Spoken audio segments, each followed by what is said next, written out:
পেহেলগ্রামে সাম্প্রতিক ভয়াবহ হামলার পর ভারত এবং পাকিস্তানের মধ্যে দ্বিপাক্ষিক উত্তেজনা ক্রমশ বাড়ছে। সীমান্তবর্তী এলাকাগুলিতে প্রতিদিনই গোলাগুলির ঘটনা ঘটছে এবং সামরিক সংঘাতের আশঙ্কাও প্রবল হয়ে উঠেছে। এমন উত্তপ্ত পরিস্থিতিতে পাকিস্তানের রেলমন্ত্রী হানিফ আব্বাসি ভারতের উদ্দেশ্যে পরমাণু হামলার হুঁশিয়ারি দিয়েছেন, যা দুই দেশের মধ্যে আরও উদ্বেগ বাড়িয়ে দিয়েছে।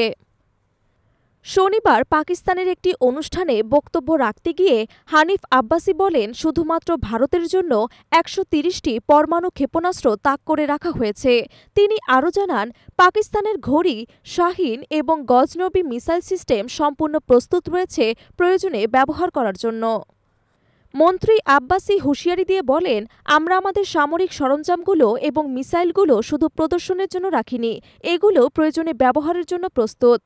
কোথায় রাখা হয়েছে তা কেউ জানে না, তবে এইটুকু নিশ্চয়তা দিচ্ছি, এগুলোর নিশানা ভারতের দিকেই তাক করা হয়েছে।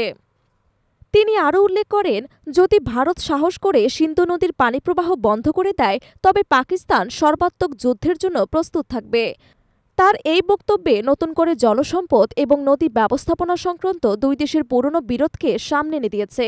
বিশ্লেষকরা বলছেন, দুই দেশের নেতাদের এমন উস্কানিমূলক ভাষণ পরিস্থিতিকে আরও সংকটজনক করে তুলতে পারে। বিশেষ করে পরমাণু অস্ত্র ব্যবহারের ইঙ্গিত দক্ষিণ এশিয়ায় স্থিতিশীলতার জন্য মারাত্মক হুমকি হিসেবে দেখা হচ্ছে।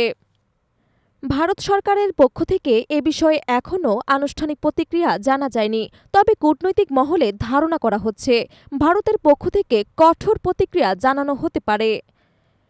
অন্যদিকে আন্তর্জাতিক সম্প্রদায়ও এই উত্তেজনা নিরসনে দুই পক্ষকেই সংযম প্রদর্শনের আহ্বান জানাতে পারে বলে ধারণা করা হচ্ছে।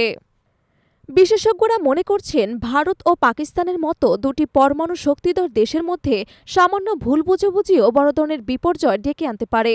তাই এ ধরনের উস্কানিমূলক বিবৃতি পরিপক্ব কূটনৈতিক সংলাপের মাধ্যমে মোকাবিলা করা জরুরি। পেহেলগামে হামলার পর থেকেই ভারতের অভ্যন্তরে পাকিস্তান বিরোধী মনোভাব আরও জোরালো হয়েছে। ভারতের নিরাপত্তা বাহিনীও সীমান্তে কড়া নজরদারি এবং প্রস্তুতি বাড়িয়েছে।